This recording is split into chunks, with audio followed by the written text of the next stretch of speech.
Attention, United States. When you think of a president, you think of a trustworthy, loyal person who's a good leader.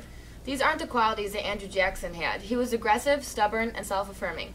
His aggressiveness got to the best of him, and his hot temper led to unnecessary fights and brawls. After a simple misunderstanding about a horse race, Jackson and Charles Dickens got into a duel.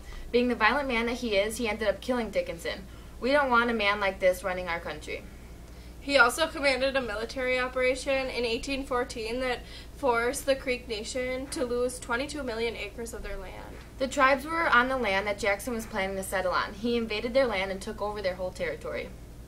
He forced the Indians to journey west, and this became known as the Indian removal. The Indian population was devastated severely. The Indians became his enemies. He hated them and wanted to fight them wherever he saw them.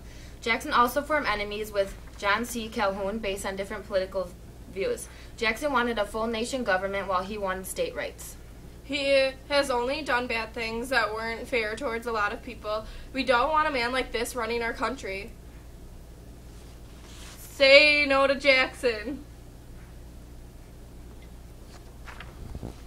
I'm John Quincy Adams, and I support this message.